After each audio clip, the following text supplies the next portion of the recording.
texte qui est bien connu dans l'évangile de Jean, c'est au chapitre 1er. C'est le verset 1 à 5 et le verset 9 à 14.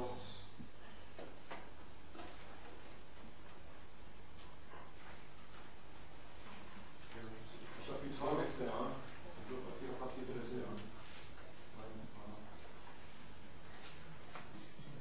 Voilà.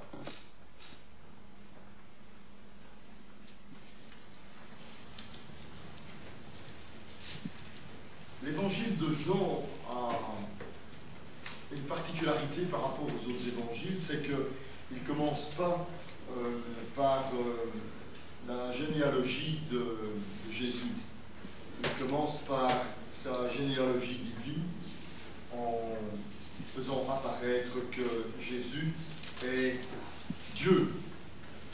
C'est un élément qui est assez particulier dans le sens que Dieu qui s'est fait homme, eh bien c'est un peu spécial, c'est un peu particulier. Et je voulais partager ça avec vous en témoignage de la nativité, parce que ce que Jésus-Christ a fait, c'est quand même quelque chose qui est exceptionnel. Il y a un texte dans Corinthiens qui nous dit que Jésus-Christ s'est fait pauvre de riche qu'il était, afin que par sa pauvreté, nous fussions enrichis. Alors c'est quoi être enrichi par Christ? Est-ce que c'est recevoir une valise avec des billets ou un coffre-fort bien rempli? Non, on a été enrichi parce qu'on a bénéficié par Jésus-Christ d'une nouvelle perspective de vie. Quand on voit le monde dans lequel on vit, et quand on voit à quoi nous sommes confrontés, et on voit que l'homme va de mal en pis, quelquefois on se dit, mais il n'y a plus d'espoir, il n'y a plus aucune solution pour la race humaine. On est découragé. Et je crois que si on revient sur la naissance de Jésus-Christ, la valeur de cette naissance, qu'est-ce que ça peut vous apporter à chacun d'entre vous? Je crois que c'est ça l'élément qui est important. C'est que vous pouvez, chacun d'entre vous, bénéficier auprès de Dieu, par Jésus-Christ, d'une nouvelle existence différente. Et une existence qui va vous apporter quelque chose de bénéfique.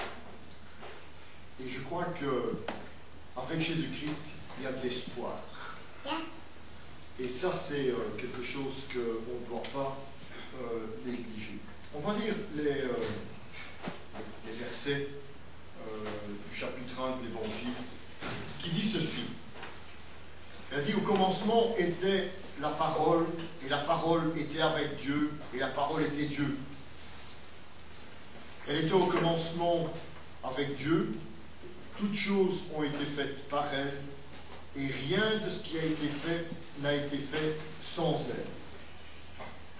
En elle était la vie, et la vie était la lumière des hommes. La lumière, lui, dans les ténèbres, et les ténèbres ne l'ont point reçu. Il y eut un homme envoyé de Dieu. Son nom était Jean. Il vint pour servir de témoin, pour rendre témoignage à la lumière, afin que tous crussent par lui. Il n'était pas à la lumière, mais il parut pour rendre témoignage à la lumière. Cette lumière était la véritable lumière qui, en venant dans le monde, éclaire tout homme. Elle était dans le monde, et le monde a été fait par elle, et le monde ne l'a point connue. Elle est venue chez les siens, et les siens ne l'ont point reçue. Mais à tous ceux qui l'ont reçue, à ceux qui croient en son nom, elle a donné le pouvoir de devenir un enfant de Dieu, lesquels sont nés, non du sang, ni de la volonté de la chair, ni de la volonté de l'homme, mais de la volonté de Dieu. Et la parole a été faite chair, elle a habité parmi nous, pleine de grâce et de vérité, et nous avons contemplé sa gloire, une gloire comme la gloire du Fils unique venu du Père. Je vais m'arrêter là pour la méditation de ce texte. On va s'incliner dans la prière pour demander grâce à l'Éternel. Père, nous voulons nous approcher de ton trône de grâce, nous humilier sous ta puissante main et reconnaître la valeur de ton sacrifice, en te donnant toi-même, en venant ici sur cette terre pour que nous puissions être éclairés, illuminés et bénéficier d'une autre existence. Père éternel, nous voulons te remercier de ce moment où nous pouvons avoir le cœur tourné vers toi, plein de gratitude et de reconnaissance. Garde nos cœurs dans l'humilité et aide-nous à ouvrir les yeux pour reconnaître chacun d'entre nous la nécessité d'impliquer dans notre vie. Père, guide nos paroles, nos cœurs, et que tes Écritures puissent nous édifier, chacun d'entre nous, en nom de Jésus. Amen. Amen. Alors, au commencement était la parole. Quand on dit au commencement était la parole, eh bien c'est le verbe, c'est l'expression de Dieu. Et c'est avec cela que Dieu a créé les cieux et la terre, l'univers. Dieu a dit, et ça fut. Dieu a dit qu'il y ait des animaux, il y a eu des animaux. Dieu a dit qu'il y ait un ciel, il y a eu un ciel. Dieu a dit, on va créer l'homme et l'homme. Et cette parole est une parole vraiment interpellante, dans le sens que si on prête attention à ce qui est écrit dans ce texte, on peut prendre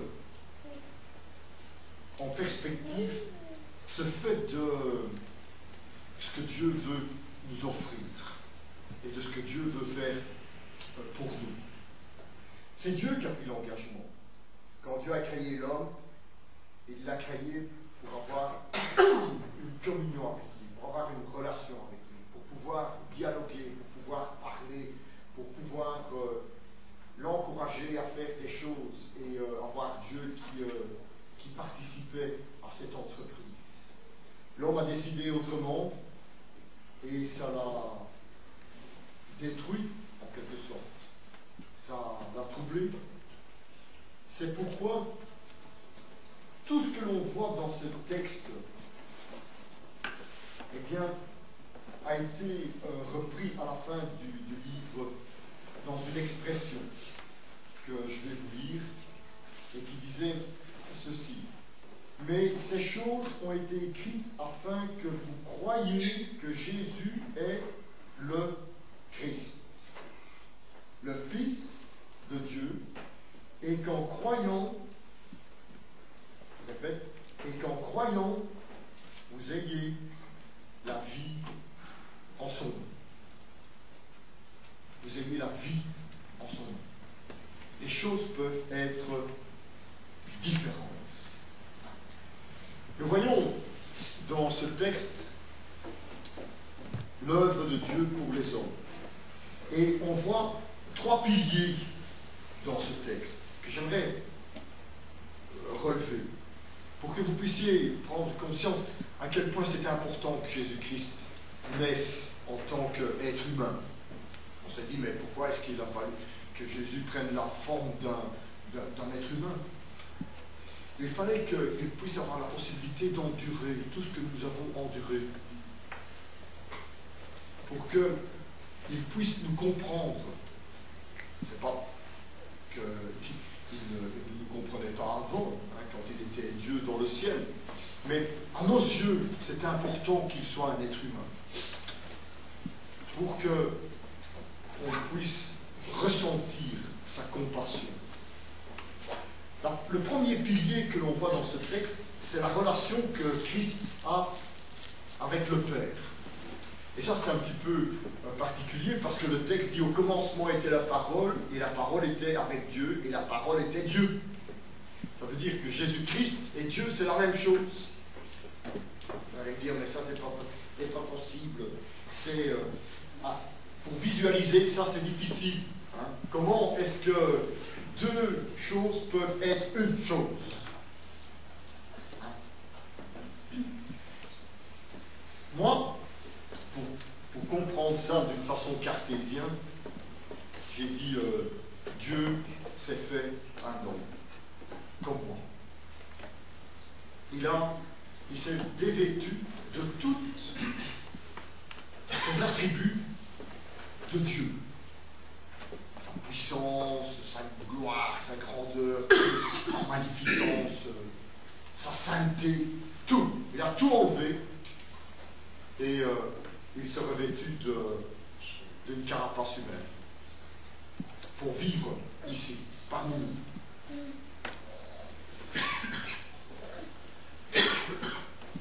On voit aussi que la relation que Christ avait avec le Père était une des formes de la Trinité.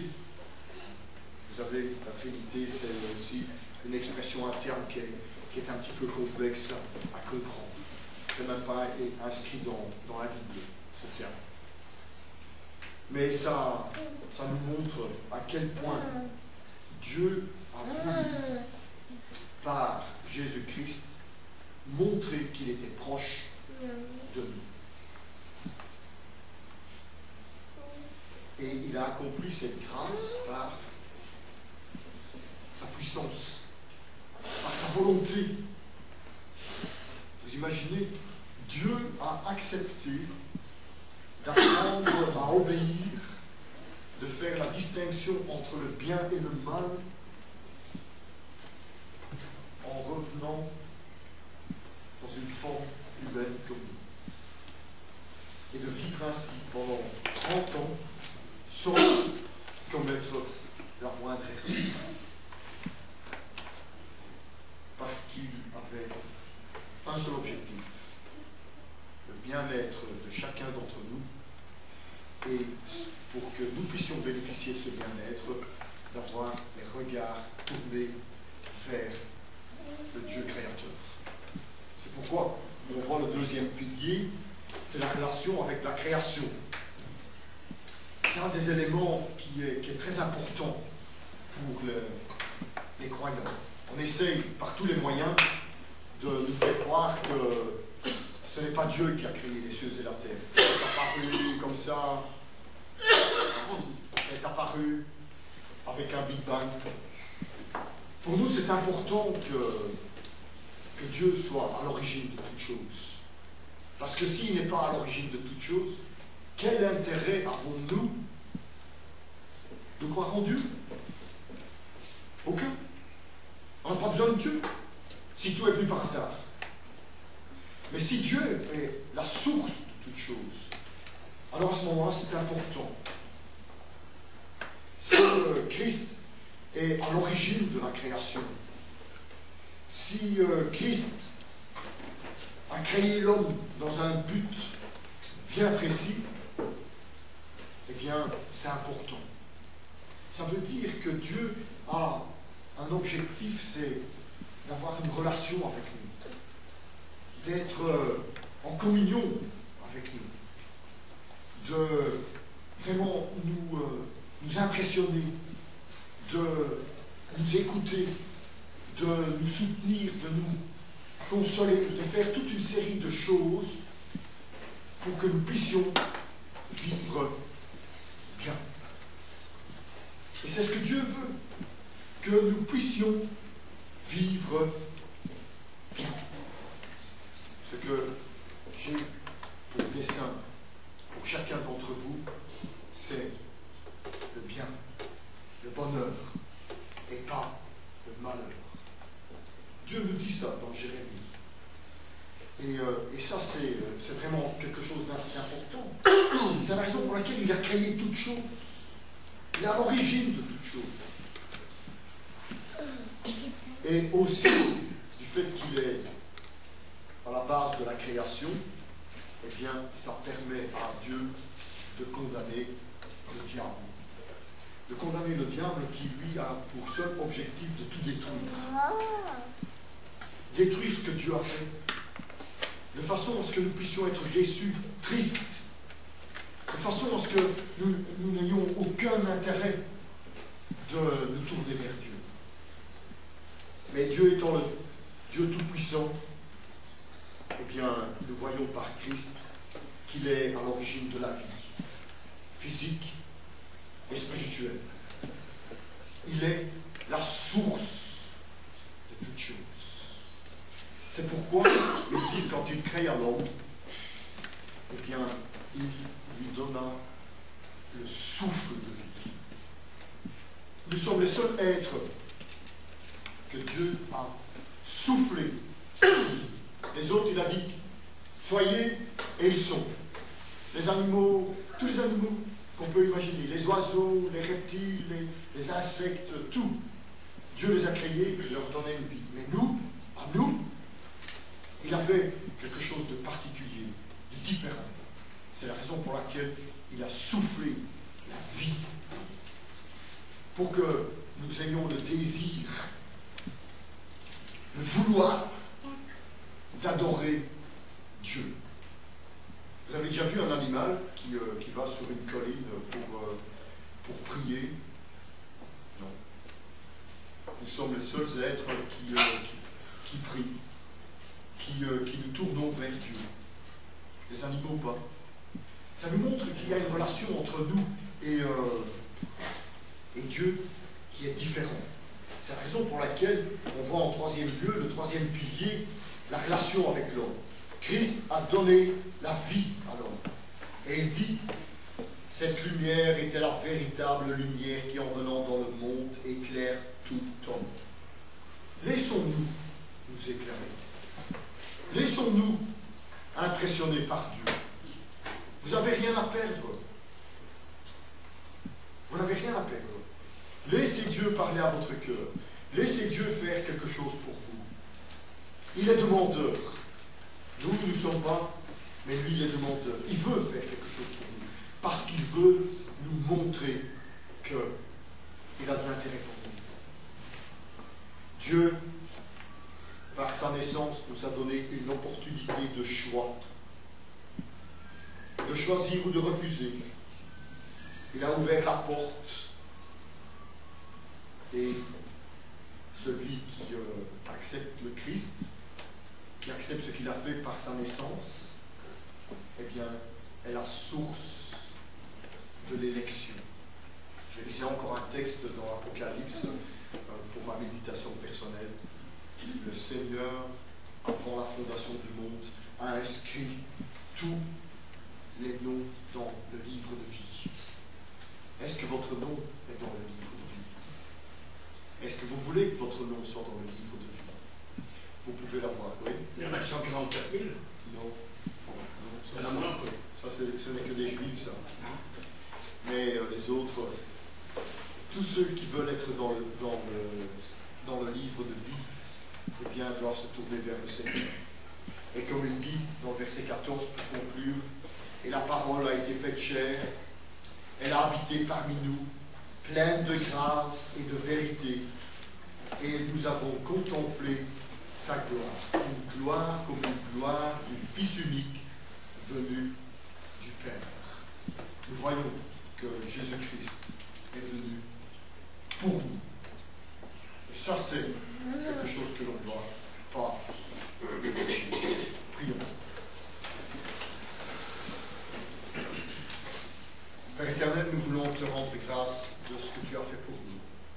Nous voulons te remercier de ce que tu nous aimes, de ce que tu t'es donné, de ce que tu t'es manifesté, afin que nous puissions avoir l'opportunité d'avoir une vie différente.